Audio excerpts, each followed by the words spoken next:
sejam bem-vindos à nossa aula teórica de educação física. Hoje iniciaremos uma série de vídeos com o tema transtornos alimentares. Para falar desse assunto, eu trouxe hoje uma nutricionista. O nome dela é Ana Maria. Ela se formou no NASP São Paulo e ela atua na área há 6 anos. A Ana também tem uma loja online de produtos saudáveis que chama Nutrizes de Maria. Então, chega de papo e bora pro vídeo que a Ana preparou pra gente. Olá, boa noite. Meu nome é Ana Maria, eu sou nutricionista, fui convidada pela professora Giovana para falar um pouco com vocês sobre transtornos alimentares. Primeiro, o que é um transtorno alimentar? Um transtorno alimentar é uma disfunção no padrão alimentar. São práticas alimentares, são comportamentos alimentares que, ao invés de trazer benefícios para a pessoa, traz malefícios para o corpo, a tal ponto que o transtorno alimentar é uma doença.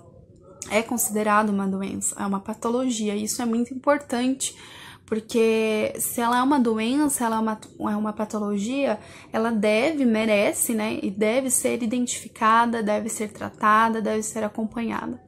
O tratamento para o transtorno alimentar nunca é feito somente com um profissional. São uma equipe multidisciplinar que acaba cuidando da pessoa, né? O psiquiatra, o psicólogo, o nutricionista, o próprio médico, para tentar trazer a cura ou um possível acompanhamento para uma vida normal de uma pessoa com transtorno alimentar. Quais são os transtornos alimentares que a gente mais vê, né? Aqueles que são considerados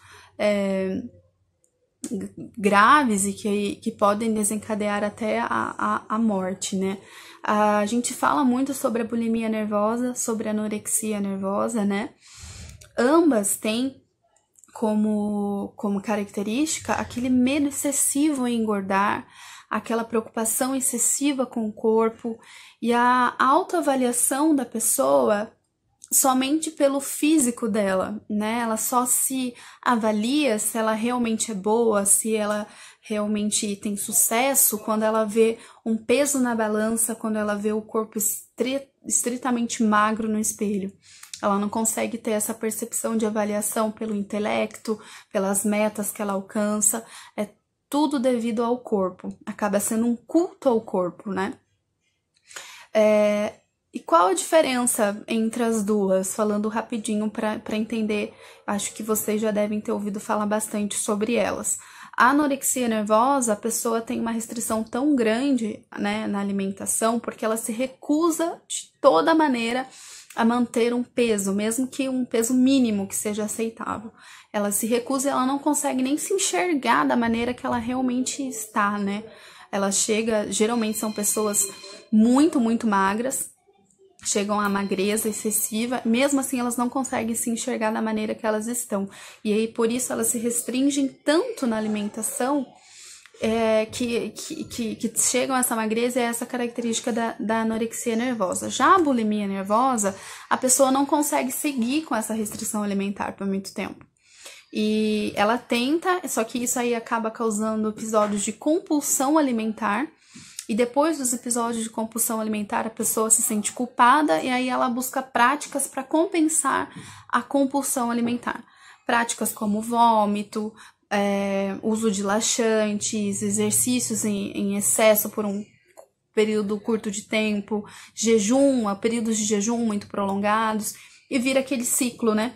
Vicioso. A pessoa se priva demais, o corpo sofre, a ansiedade vem, ela tem episódios de compulsão, fica culpada e acaba se privando, acaba fazendo práticas de novo para compensar a compulsão alimentar, né? E o que leva uma pessoa, né, a desenvolver um transtorno alimentar? A gente percebe pelos dados que a incidência é maior no público jovem, adolescente, ali jovem adulto, nas mulheres também é maior, e uma das causas realmente é devido à cultura que nós vivemos, né? Hoje em dia nós somos bombardeados por imagens o tempo todo, as redes sociais, seriado, televisão aberta, fechada, e sempre o que mostram esses meios de comunicação mostra um padrão, principalmente da mulher, né? Um padrão magro. E o pior do que isso é que eles vinculam o padrão magro como se aquilo, a pessoa magra, fosse o motivo, fosse o primordial para ela ser rica, para ela ter fama, para ela ter sucesso. Então eles fazem esse link em que o corpo magro leva ao sucesso, leva à felicidade, leva à riqueza. E isso às vezes fica tão inculcado na nossa mente, né, que a gente acaba, às vezes, sem perceber, querendo seguir esse padrão, porque a gente fala assim, não, eu também quero ter sucesso, eu também quero ser feliz, eu também quero ter riqueza. E a gente acaba tentando seguir esse padrão, porque é isso que é colocado na nossa mente, né? É isso que é colocado pra gente como cultural até aqui no nosso, não só no nosso país, né? Mas boa parte no mundo ocidental, principalmente. O que nós devemos fazer para tentar sair, né? Desviar desse padrão que é imposto? Eu costumo dizer assim que todas nós, né, estamos susceptíveis a essas imagens, todas nós somos bombardeados o tempo todo por esse padrão e todas nós é imposto para nós, né, mas basta nós aceitarmos ser guiados por esse padrão ou não. O transtorno alimentar, aquela preocupação excessiva com o corpo, em alcançar um padrão, é como se fosse uma âncora que puxa a pessoa para baixo, que o tempo todo ela vai estar em busca daquilo, de alguma coisa para ser aceita, para alcançar aquela meta de padrão magro ideal. Mas basta a gente não criar esse solo para essa âncora conseguir ancorar. Então, todo mundo é susceptível, todo mundo pode acabar desenvolvendo isso, mas se a gente buscar informação, buscar entender o nosso corpo, buscar cuidar do nosso corpo de uma forma saudável, é muito mais fácil para que a gente não caia nessa armadilha, né, de tentar seguir aquilo que realmente tentam impor pra gente. Espero que vocês tenham gostado. É um vídeo curto, tem muito que ser falado sobre esse assunto. Peço para a professora Giovana que, se algum aluno quiser o meu contato por esse assunto ou por qualquer outro assunto, ou se algum aluno dizer que conhece alguém que tem um transtorno alimentar, pode passar o meu contato, que eu vou ficar muito feliz em poder ajudar, porque é um assunto bem sério, um assunto bem importante. Um beijo para vocês, muito obrigada, professora Giovana, pela oportunidade. Espero que tenhamos outras oportunidades aí no futuro para falar um pouquinho mais sobre esse assunto. Tchau, tchau.